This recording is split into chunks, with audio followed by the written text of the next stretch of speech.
How's it going, everyone? My name is Paul with the People's Media. I wanted to provide some background to Belinda Carvalhos's recent comments on Motion 8 to extend Bill 195. There's calls for action, but there isn't much background information. And I wanted to highlight how important it is that we stop Bill 195 and the extension of it in its tracks. So Belinda yesterday made a call to action and said, call your MPPs, write them, text them, do what you can in order to stop Bill 195. And what Bill 195 is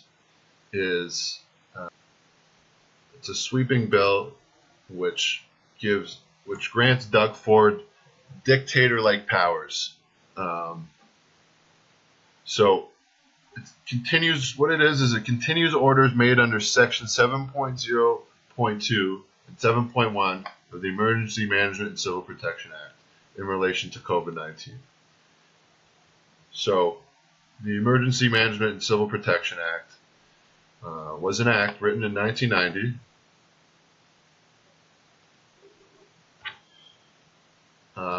Which gives Doug Ford, not Doug Ford, but the government, whoever the government in power is, emergency powers in order to enact laws that would otherwise be hamstrung by the proceedings of the Legislative Assembly. So basically, the Emergency Act is only able to be invoked when there is an emergency, when there's a pandemic. So we're seeing through COVID, Doug Ford is able to create Bill 195, which is a continued order made under Section 7.0.2. And he was able to pass this bill which grants him sweeping powers. It was passed in July 2020. Here are the MPPs who voted for it. Here are the MPPs who voted against it. Here we see Belinda Carvalhos. She voted against it, and she was booted out of the cabinet. She was booted out of the caucus.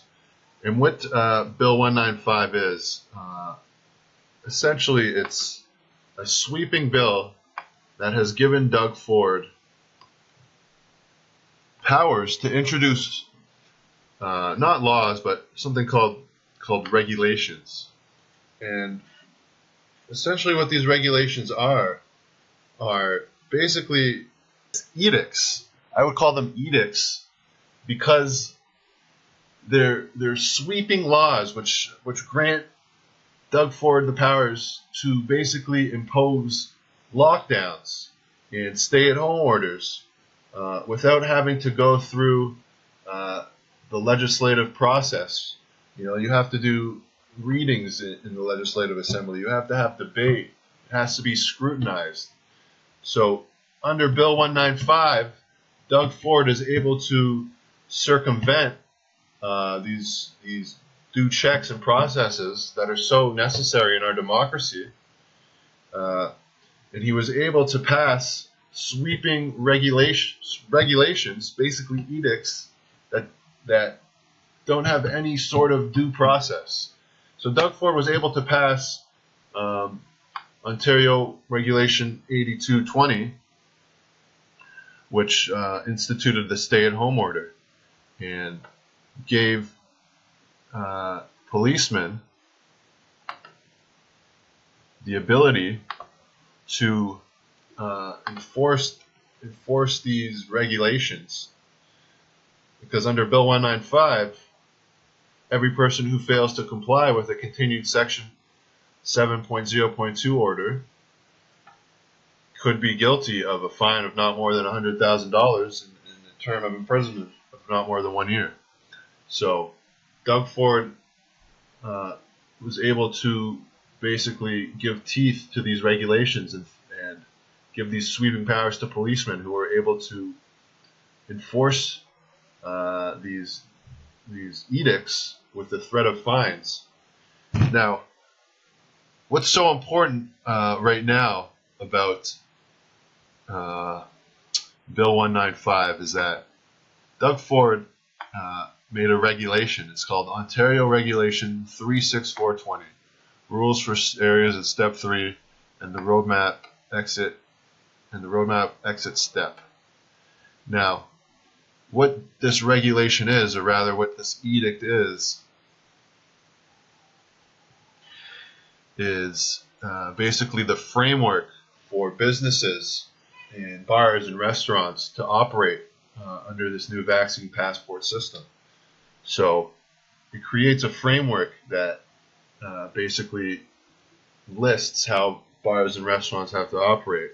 Under this regulation, bars have to enforce vaccine passports.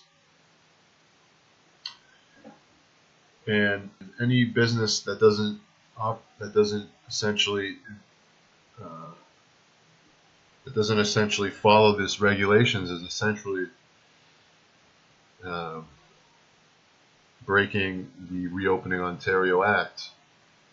And what's so egregious about this is that it's such a sweeping bill that's never before been seen. That these vaccine passports, the likes of these implications for our democracy have never been before. It's so unprecedented, and it's so important that it needs to be debated on in the Legislative Assembly through our elected officials. You know, one person shouldn't have that much power to pass these sweeping regulations. So why am I telling you all this? Basically, Sylvia Jones, the Solicitor General, who introduced this bill, she wants to extend Bill 195 until March 28th, 2022.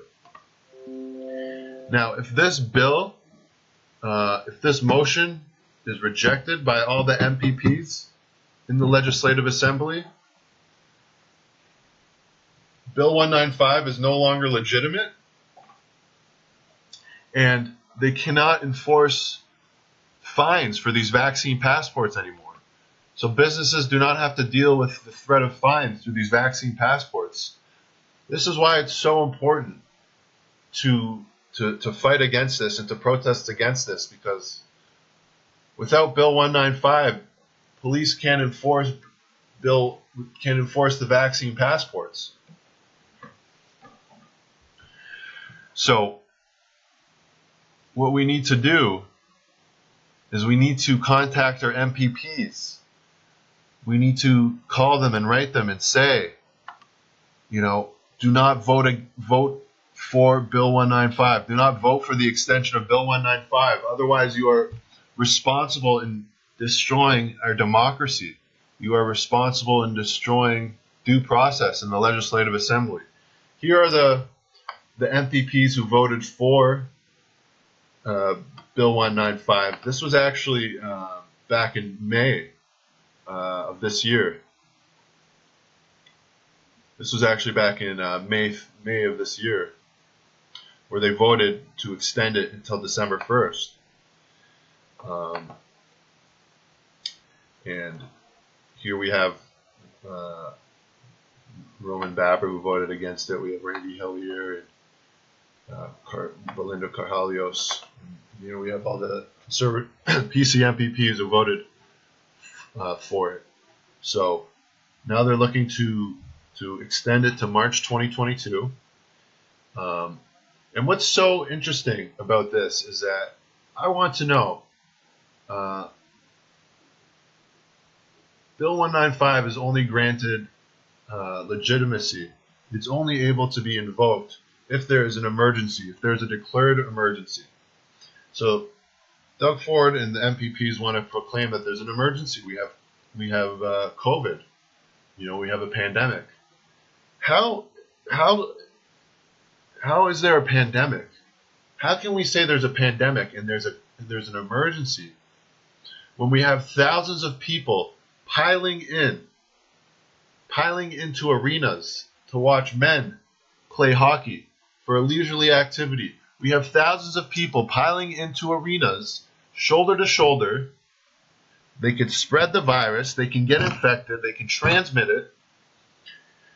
And yet, Doug Ford and all the criminal MPPs who are in the Legislative Assembly want to proclaim that there is an emergency. There's no emergency.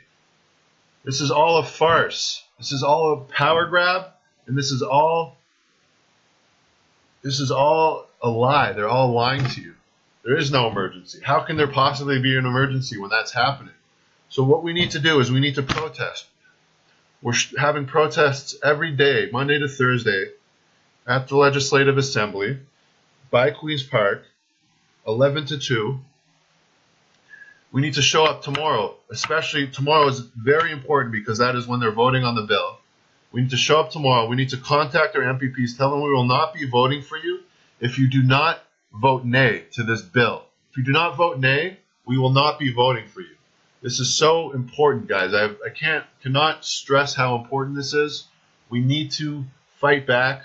We need to unite on this, and we need to let everyone know about this and how important this is. So please share this with everyone you know. Call your MPPs. Show up to protest. There'll be protests tomorrow, and we will win. We will fight this, and we will end this tyranny once and for all.